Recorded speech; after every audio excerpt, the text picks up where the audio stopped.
Article के बारे में चर्चा करेंगे और आर्टिकल को पढ़ेंगे, ठीक है ना। बहुत सरल, बहुत सहज है और एक नंबर आपको 9 से लेके अप टू आगे तक जब तक पढ़ेंगे आर्टिकल आपको चलेगा। आर्टिकल हमेशा कंटिन्यू चलता है, कॉलेज में जाएंगे तो भी आर्टिकल की कंडीशन तो लागू होती है, ठीक है। बहुत सरल है, सहज है, जरा ध्यान देंगे हम समझ जाएंगे।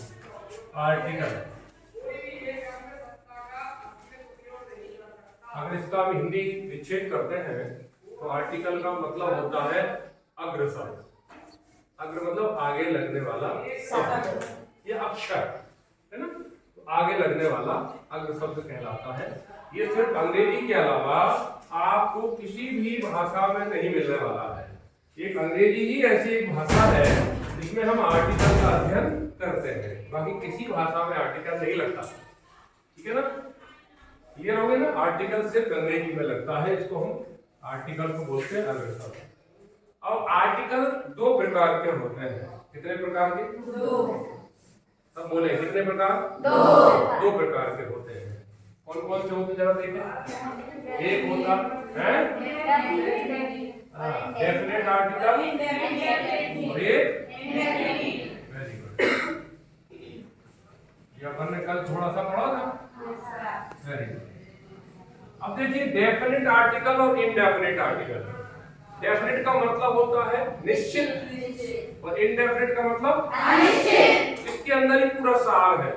हर व्यक्ति के नाम में एक सार होता है, ऐसा नाम नहीं रखा जाता कुछ भी उठा के मुंह रख दिया होता है ना। तो नाम के अंदर अर्थ समाहित होता है, तो इसके अंदर भी समाहित है कि आर्टिकल जो है ये दो प्रकार के होते हैं, डेफिनेट और इनडेफिनेट। क्लियर है।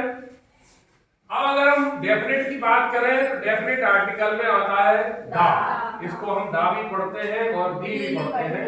और इनडेफिनेट आर्टिकल में आता है ए और, ठीक है ना।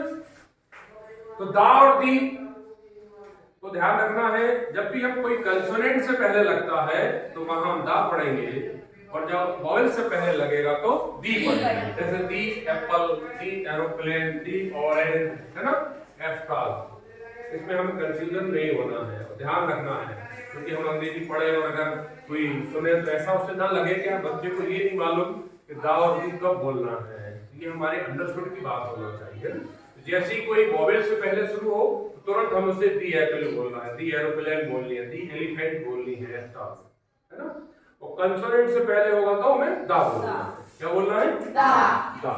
The boy, the school, the girl, the playground, the chalk, the duster, the table, etc. Clear है? इसमें कोई डाउट किसी को? Very good. अब हमारा आर्टिकल का जो उपयोग है वो ध्यान रखना है। आर्टिकल लगता कहाँ है, लगाया कहाँ जाता है, कहीं भी नहीं लगाना है। आर्टिकल लगता है नाउन से पहले, बिफोर बिगिनिंग ऑफ नाउन। कहां से पहले लगना है? नाउन। नाउन से पहले लगना है। नाउन मतलब संज्ञा।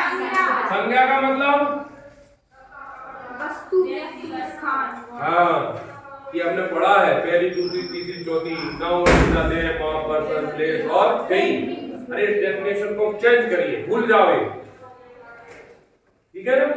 Any naming of the word in this, any naming, किसी का भी अगर नाम है वो सब संज्ञा, ठीक। जिसका भी नाम है वो क्या है? क्या कहोगे इसे?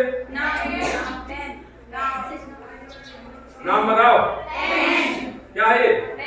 नाम है ना। इसको पेन कहोगे क्या? नहीं। ये क्या है? पेन। नाम। ये क्या है? नाम है। पेन। नहीं आई समझ में? तो नाम जितने भी हैं वो सब संज्ञा। क्लियर हो गया।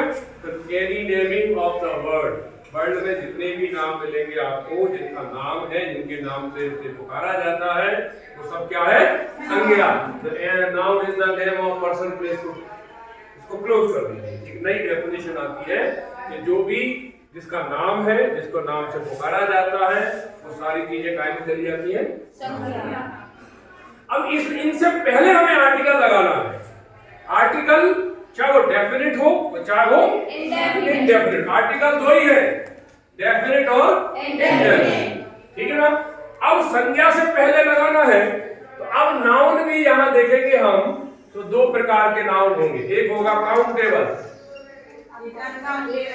और दूसरा होगा अनकाउंटेबल। ठीक, इनसे पहले लगाना है काउंटेबल और अनकाउंटेबल नाउन से पहले ही आपको लगाना है, ध्यान रखना है। क्लियर है ना? अब काउंटेबल में क्या हो सकता है भैया? जिनको गिन सकते हैं, जिनको हम गिन सकते हैं। वेरी गुड, जिनको हम गिन सकते, माने संख्यात्मक रूप से काउंटेबल में आप जिनको गिन सकते हो, और अनकाउंटेबल मतलब इसमें नहीं गिन सकते, जिसको हम नहीं गिन सकते, जिनको हम नहीं गिन सकते। वेरी गुड, क्लियर है? Yes sir. इसको हम थोड़ा बड़ा कर, अनकाउंटेबल, ठीक है ना? अब काउंटेबल में भी देखो दो प्रकार की चीजें पढ़ेंगे, प्लूरल सिंगुलर और दूसरा प्लूरल। क्लियर है ना? अब ध्यान देना, यही से हमारा आर्टिकल शुरू। माने काउंटेबल भी दो प्रकार के हम कंडीशन को पढ़ेंगे, एक सिंगुलर मतलब एक वचन, और प्लूरल मतलब एक वचन और बहुवचन, और अनकाउंटेबल मतलब जो होता है जो हम गिन ना सके, है ना? अगणनीय संज्ञा जिसे बोलते हैं। माने संज्ञाएं दो प्रकार के हम पढ़ रहे हैं, काउंटेबल और अनकाउंटेबल। काउंटेबल मतलब जिन्हें हम गिन सकते हैं, और अनकाउंटेबल मतलब जिन्हें हम नहीं सकते। काउंटेबल में भी दो कंडीशंस होती हैं, सिंगुलर और प्लूरल। क्लियर है? इनमें ही हमें लगाना आर्टिकल। कौन से लगाना है? चाहे वो डेफिनेट हो और चाहे वो